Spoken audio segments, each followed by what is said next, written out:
नमस्कार साथियों, आज की वीडियो में हम समझने वाले हैं योगिनी दशा कैसे निकालते हैं, ये क्या होती है और कहाँ इसका प्रयोग किया जाता है।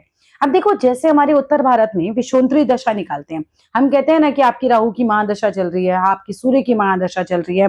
तो साउथ इंडिया में योगिनी दशाएं चलती हैं वैसे ही, ठीक है। जैसे मंगला, पिंगला, धान्या, भ्रामरी, भद्रिका, उल्का, सिद्धा, संकटा, इस तरह से चलती हैं। इसे हम धीरे धीरे समझने वाले हैं, इसलिए आप चाहें तो कॉपी पेन लेकर बैठ सकते हैं, साथ के साथ अगर लिखते जाएंगे तो आपको अच्छे से याद हो जाएगा। चलिए प्रारंभ करते हैं। योगिनी दशा, हमें ये तो समझ में आ गया कि जैसे उत्तर भारत में विषुवंतरी महादशाएं वगैरह हम निकालते हैं, उसकी अंतरदशा निकालते हैं, प्रत्यंतर दशा निकालते हैं, वैसे ही दक्षिण भारत में योगिनी दशा निकाली जाती है। अब योगिनी दशा निकालने का सबसे पहले फॉर्मूला पढ़ लेते हैं। योगिनी दशा होता है जन्म का नक्षत्र, उसमें हम करते हैं +3 और डिवाइड कर देते हैं उस आंसर को 8 से। आप अभी सिर्फ ये लिखते जाइए और हम धीरे धीरे जब सवाल सॉल्व करेंगे तो आपको बड़े आराम से समझ में आ जाएगा ये क्या होता है। अब आपको एक चंद्र स्पष्ट मिला हुआ है, मान लीजिए एग्जाम में आपको एक चंद्र स्पष्ट दे दिया गया, यहाँ एक चंद्र स्पष्ट हमने भी ले लिया। चंद्र स्पष्ट है हमारा 3 साइन 14 डिग्री 29 मिनट का, 3 साइन 14 डिग्री 29 मिनट। सबसे पहले तो बताओ चंद्रमा किस राशि में है, हमें यहाँ समझ में आ रहा है भाई। 3 साइन का अर्थ हो गया 3 राशि बीत चुकी है, तो चौथी राशि यानी कर्क राशि में चंद्रमा है। क्लियर है। अब कर्क राशि वाले टेबल पे जाइए और नक्षत्र वाले टेबल पे जाकर देखिए कि कौन सा जो यहाँ पर नक्षत्र है वो पढ़ने वाला है। तो कर्क राशि में पहले तो देखो कौन कौन से नक्षत्र हैं, पुनर्वसु, पुष्य और अश्लेषा। पुनर्वसु जो आ रहा है वो 0 डिग्री से और 3 डिग्री 20 मिनट तक का आ रहा है, तो ये तो नहीं आया। पुष्य में आ रहा है 3 डिग्री 20 मिनट से 16 डिग्री 40 मिनट तक, ठीक है। इसको लिख दूं मैं, 3 डिग्री 20 मिनट से 16 डिग्री 40 मिनट, ठीक है। यहाँ पे पुष्य आ रहा है, तो ये 14 डिग्री 29 मिनट इसी नक्षत्र के बीच में पड़ जाएगा कहीं। क्लियर है ना, तो ये पड़ जाएगा, तो हमारे यहाँ पे नक्षत्र आ गया पुष्य नक्षत्र। क्लियर है। और पुष्य नक्षत्र के स्वामी कौन होते हैं वो भी हम साइड में एक डाटा बना लेते हैं। शनि होते हैं और उनका दशा वर्ष होता है 19 साल का। अब आते हैं हम अपनी योगिनी जो दशाएं हैं वो कौन कौन सी होती हैं। जैसे उत्तर भारत में हम कहते हैं ना सूर्य की दशा, चंद्र की दशा, है ना, फिर उसके बाद मंगल की, बुध की, गुरु की, ऐसे ही साउथ इंडिया में ये दशाएं हैं। इनका नाम आप याद कर लीजिए, मंगला, पिंगला, धान्या, भ्रामरी, भद्रिका, उल्का, सिद्धा, संकटा। थोड़ा आसान है क्योंकि केवल 8 ही हैं, तो आराम से याद हो सकती हैं। अब इनके स्वामी भी याद करने हैं। मंगला के स्वामी हो गए चंद्र, पिंगला के स्वामी सूर्य, धान्या के गुरु, भ्रामरी के मंगल, भद्रिका के बुध, उल्का के शनि, सिद्धा के शुक्र, संकटा के राहु। तो हमने क्या किया, हमने योगिनी दशाएं याद कर ली कौन कौन सी होती हैं, फिर हमने उनके स्वामी भी याद कर लिए कौन कौन सी होती हैं। और दशाब्दी याद करने की बहुत जरूरत नहीं है, बड़े आराम से याद हो जाएगी, लाइन से चलेगा। ये मंगला चलती है 1 साल, पिंगला चलती है 2 साल, धान्या 3 साल, एंड सो ऑन, ये लाइन से चलेंगे। चलिए टोटल मिलाकर 36 साल की होती है। विषुवंतरी कितनी होती थी, 120 वर्ष की। ये कितनी होती है, 36 वर्ष की। तो अब हम अपने क्वेश्चन में ये देख लेते हैं कि हमारी योगिनी दशा गणना हमें करनी कैसे है, बच्चे की कौन सी दशा चल रही होगी। तो हमने देख लिया हमारा चंद्रमा जो है कुंडली में वो 3 साइन यहाँ पर हमें मिला था ना 14 डिग्री 29 मिनट पर है। तो अब आज चंद्र स्पष्ट से हमें ये पता चल गया कि हमारा नक्षत्र कौन सा है, तो हम अपने सूत्र में लगा लेते हैं। जन्म नक्षत्र ही तो पता करना था हमें, तो हम अपने सूत्र पे लगाते हैं। तो जन्म का नक्षत्र का नंबर क्या है, जन्म के नक्षत्र का नंबर है 8वां नंबर। कैसे 8वां हो गया, चलो लाइन से पढ़ लेते हैं। हमें पुष्य नक्षत्र मिला है ना, तो अश्विनी, भरणी, कृतिका, रोहिणी, मृगशिरा, आद्रा, पुनर्वसु, पुष्य। तो पुष्य नंबर आता है 8वां। क्लियर है, पुष्य आता है 8वें नंबर पे। उसमें सूत्र लगाइए कि 8 + 3 डिवाइडेड बाय 8, 8 + 3 डिवाइडेड बाय 8। देखो वैसे अब आपके दिमाग में एक क्वेश्चन तो यही आ रहा होगा कि +3 क्यों किया, तो एक रीजन दिया है कि भाई 27 नक्षत्र होते हैं और अगर उन्हें हम 8 से भाग दे देते हैं तो 3 बच जाता है, इसलिए 3 को हम जोड़ देते हैं। ठीक है, चलिए आगे। बस आपको वैसे के रीजन नहीं याद करना, आपको ये बस मैंने बता दिया कि होता है। लेकिन सूत्र याद रखना कि योगिनी दशा का सूत्र क्या है कि जो भी नक्षत्र का नंबर होगा, नक्षत्र जिस भी नंबर का होगा, प्लस उसमें करेंगे 3, डिवाइड करेंगे हम 8 से, तो यहाँ आ गया 11/8। अब 8 को रखिए बाहर और इसमें बिल्कुल कैलकुलेटर का हमें यूज नहीं करना है, हमें इसे प्रॉपरली डिवाइड ही करना है। 8 1 जा 8, बचते हैं 3। दशा शेष, ये जो 3 बच रहा है ना, ये जो 3 बच रहा है, बस इसी को, यही शेष देखना है हमें कि कौन सी हमें जहां जो है योगिनी दशा मिलेगी। 3 शेष, तो यानी कि 3 शेष का मतलब हो गया तीसरे नंबर की धान्या। 2 शेष बचता तो पिंगला मिलती, 1 शेष बचता तो मंगला मिलती, है ना, और 0 शेष बचता तो क्या होता, तो हमें संकटा मिलती है। 0 इज इक्वल टू 8 है, आप याद कर लो इस चीज को। 0 शेष बचता ही नहीं कोई शेष, कोई तो ऐसा हो सकता है ना। मान लो 5वें नंबर का नक्षत्र आ जाता, 5 + 3 डिवाइडेड बाय 8 हो जाता, फिर हम क्या करते, तो हम 8 डिवाइडेड बाय 8 करते। अब 8 डिवाइडेड बाय 8 करते तो यहाँ पर क्या है, हम ऐसे करेंगे 8 डिवाइडेड बाय 8, तो 8 वन जा 8, अब माइनस करेंगे तो 0 बचेगा। हमें शेष से चेक करना है, हमें शेष से चेक करना है, शेष तो बचा 0 और 0 बचेगा तो 0 इज इक्वल टू हम 8 लगाएंगे। चलिए आगे चलते हैं, तो हमारी 8वीं आ जाती है। अगर 0 बचता तो संकटा आ जाती, 8 साल की बच्चे को मिल जाती। चलो आगे चलते हैं। अब हमें यहाँ धान्या योगिनी बच्चे को महादशा मिलेगी, ये तो पता चल गया। आगे देखते हैं हमने ऐसा क्यों किया, ये मैंने ऐसे क्यों किया, मैंने यहाँ पर पूरे आपको स्टेप बताया, क्योंकि हमने ये नियम फॉलो करे हैं। पहले चंद्र का नक्षत्र ज्ञात करना होता है, वो हमने ज्ञात कर लिया कि हमने देख लिया कि चंद्रमा जो है वो हमारे पुष्य नक्षत्र में है, तो हमने नक्षत्र ज्ञात कर लिया।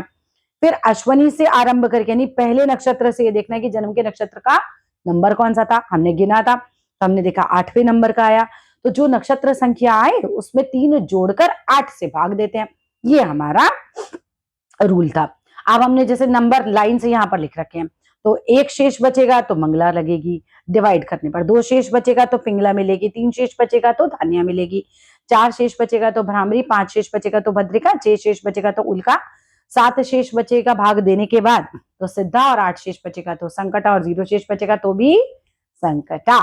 चलिए आगे चलते हैं। अब हमारा 3 शेष बचा था, तो योगिनी दशा हमारी निकली धान्या। योगिनी दशा का मतलब यहाँ महादशा से ही है, ठीक है। अब बच्चे को जन्म के समय कितने समय की योगिनी दशा मिलेगी शेष, अब चल तो रही होगी जैसे हमारी होती थी कि भाई महादशा, मान लो विश्वंतरी में हमने देखा था सूर्य की चल रही है तो पूरी पूरी थोड़ी मिलती थी उतने साल की। बच्चा जब पैदा होता था तो चंद्रमा कुछ समय तो चल चुका होता था ना वहां पे उस नक्षत्र में।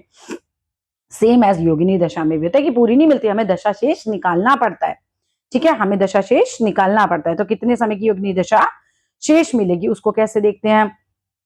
पुष्य नक्षत्र के चारों चरण सबसे पहले देखो पूरे कब होते हैं, ये याद रखना कि चारों चरण कब पूरे होते हैं, टोटल लास्ट क्या है चरणों के पूरे होने की डिग्री, ठीक है। तो वो यहाँ पर हमने चेक कर लिया कि पुष्य नक्षत्र जो है वो चलता है हमारा 3 डिग्री 20 मिनट से लेकर 16 डिग्री 40 मिनट पर, यानी चौथा चरण खत्म होगा 16 डिग्री 40 मिनट पर, उसको रखो ऊपर, ठीक है।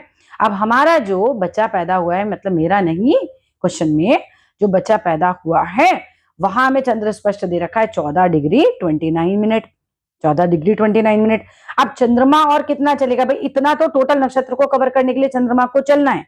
अगर मुझे देखना है कि भाई चंद्रमा का रास्ता कितना है, इस नक्षत्र में पूरा रास्ता कवर करना है, तो मंजिल आती है उसकी 16 डिग्री 40 मिनट की। और चंद्रमा जब बच्चा पैदा हुआ तो ऑलरेडी 14 डिग्री 29 मिनट तक का रास्ता कवर कर चुका था, बच्चा पैदा हुआ है इस समय पे। अब बचा कितना रास्ता है, दशा कितनी शेष मिलेगी, बस उतना ही जितना रास्ता बचा उसी के हिसाब से निकाल लेंगे। चंद्रमा और चलेगा 2 डिग्री 11 मिनट, ठीक है ना, चंद्रमा का रास्ता बचा 2 डिग्री 11 मिनट। आगे आ जाओ। अब इस 2 डिग्री 11 मिनट को आप केवल मिनटों में चेंज कर लीजिए, हमें मिनटों में चेंज करना आता है, डिग्री को हम क्या करते हैं मिनट में चेंज कैसे करते हैं, 60 से मल्टीप्लाई करके। तो 1 डिग्री मतलब 1 डिग्री में 60 मिनट होते हैं, ठीक है। तो 2 डिग्री में क्या हो जाएंगे हमारे 60 × 2 120 मिनट। क्लियर है ये चीज कैसे आई। और 11 मिनट तो हमारे पास ऑलरेडी थे ही, तो हमने क्या किया टोटल जो है वो मिनट में बना लिया समय, 131 मिनट आ गए। तो पूरे नक्षत्र की दूरी हो गई, हमें पता है 13 डिग्री 20 मिनट का इक्वल टू हम जब करते हैं तो 800 मिनट में हम उसे बना लेते हैं, है ना। इसको भी बिल्कुल वैसे ही बनाइएगा, नहीं आता तो सीख लीजिए। 13 डिग्री को आप 60 से मल्टीप्लाई करेंगे, एक आंसर आएगा। उसके बाद आपने जो 20 मिनट है वो उसमें प्लस करने हैं, ठीक है, 180 आ जाता है शायद, और नहीं सॉरी 180 नहीं आएगा, 780 आ जाएगा ना, 780 आ जाएगा। और 20 इसमें जब हम प्लस कर देते हैं बचे हुए मिनट, 13 20 के 20 मिनट, तो ये आ जाता है 800 मिनट, ठीक है। ये कन्वर्जन करके ये 800 मिनट आया हुआ है, ऐसे आ रखा है। तो पूरे नक्षत्र की दूरी हो गई हमारी कितनी, पूरे नक्षत्र की दूरी है हमारी जो है वो 800 मिनट है। अब हमारे यहाँ बचा कितना है, रास्ता बचा कितना है, 131 मिनट का जो अभी पार करना है, ठीक है। तो वो हमें निकालना है। अब कैसे निकालना है ये देखो, योगिनी दशा। पहले तो यहाँ पर मैंने क्या निकाल रखा है, जो महादशा हम निकालते थे ना उसी को देख लो, ये थोड़ा ज्यादा ही बड़ा हो गया, रुको हम वापस अपने साइज पे आ जाते हैं, मिनट, ठीक है। तो जब हम विषुवंतरी महादशा से निकालते थे तो हम ये वाला फॉर्मूला लगाते थे, ठीक है, ये विषुवंतरी महादशा है जो हम निकालते थे, बच्चे को कितनी महादशा मिलेगी। तो हम कैसे निकालते थे कि भाई जितना रास्ता चंद्रमा को और चलना बाकी है, नक्षत्र की पूरी दूरी कितनी है, ठीक है, इनटू हम निकालते थे। जैसे यहाँ पर मालिक कौन है हमारी, इसके पुष्य के शनि है, 19 वर्ष की मिलेगी। तो हमें ये विषुवंतरी महादशा से निकाला था हमने, तो इस वाले फॉर्मूले को लगाते थे। इसी फॉर्मूले को एक बार मैं आपको समझा भी देती हूँ, विषुवंतरी महादशा भी एक बार और क्लियर हो जाएगी। हमें क्या करना है, कैलकुलेटर से कैलकुलेट कर लीजिएगा, आपका आंसर आएगा 3 पॉइंट, यही जो हमारे सामने आंसर है। पॉइंट के पहले वाला सबसे पहले उसे वर्ष ले लीजिए, वो साल आ गए, 3 साल आ गए। इसके बाद जो पॉइंट का बाद बचा हुआ है, तो वर्ष से छोटी यूनिट होती है महीने, तो आप उसको 12 से मल्टीप्लाई करेंगे, महीने मिल जाएंगे। जो पॉइंट के पहले वाले हैं वो मिल गया मुझे महीने, कैलकुलेटर से करना है, कोई दिक्कत नहीं है इसमें। फिर अब पॉइंट के बाद वाले जो नंबर आए उसको आप दिन, इससे छोटी यूनिट क्या हो गई दिन, तो उसको 30 से मल्टीप्लाई कीजिए, हमारे 10 दिन निकल आए। फिर अब पॉइंट ये वाले को, दिन से छोटी यूनिट होती है घंटे, तो 24 घंटे होते हैं एक दिन में, 24 से मल्टीप्लाई करो। फिर पॉइंट के पहले वाले घंटे आ गए, उससे छोटी यूनिट होती है मिनट, तो हमारे मिनट मिल गए। तो ये तो मिल गई मुझे विषुवंतरी महादशा के हिसाब से बच्चे को जो है यहाँ पर हमारी शनि की महादशा कितनी बचेगी, ये हमने निकाल लिया यहाँ पे। अब आ जाओ योगिनी में कैसे सूत्र चलेगा। योगिनी में ये वाला मैं बाद में कराऊंगी, ये धान्या में धान्या वाला, पहले योगिनी वाले ये वाला निकाल लेते हैं। योगिनी में धान्या दशा शेष कितना रहेगा, हमें धान्या मिली, ये तो हमने निकाल लिया अपने सूत्र से, है ना, वो जो हमने सूत्र लगाया था, जो आपको याद भी होगा, 8 + 3 डिवाइडेड बाय 8 वाले सूत्र से हमें पता चल गया था धान्या है ना, धान्या की महादशा बच्चे को मिलेगी, कितनी मिलेगी, ठीक है। वो कैसे निकालेंगे भाई, जितना चंद्र को चलना शेष है वो डिवाइडेड बाय नक्षत्र का पूरा जो एरिया है, बचा हुआ रास्ता है हम कह सकते हैं, इनटू धान्या का नंबर क्या था 3 × 3, ठीक है। और इस फॉर्मूले को जैसे ही आपने लगाया तो आपका यहाँ पर आंसर आ गया 0 पॉइंट, कैलकुलेटर से कैलकुलेट कीजिए 0.49125। अब अगेन बिल्कुल वही कहानी चलेगी कि पॉइंट के पहले हमारे क्या निकले, वर्ष निकले जो कि 0 आए थे। फिर पॉइंट के बाद वाला यानी कि ये वाला हिस्से को 12 यानी महीनों से 1 यूनिट नीचे, महीनों से मल्टीप्लाई किया, तो पॉइंट के बाद पहले वाला हिस्सा आ गया महीने, बाद वाले में दिन में कन्वर्ट करेंगे, कन्वर्ट करने के लिए 30 से मल्टीप्लाई किया। फिर दिन को हमने घंटों से मल्टीप्लाई करना है, 24 घंटे जो बचे ये वाले दिन आ गए, ये जो बचेंगे इसको हमें घंटों में कन्वर्ट करना है, फिर हमारे घंटों से हमने मिनटों में कन्वर्ट कर लिया जो बाद वाला बचता है। अब आ जाओ, ये तो हमें पता चल गया कि भैया योगिनी जो है धान्या बच्चे को महादशा कितनी मिलेगी। तो ऐसे आप पूरा लास्ट में आंसर बना के लिखाना कि भाई 5 महीने 26 दिन 20 घंटे 24 मिनट।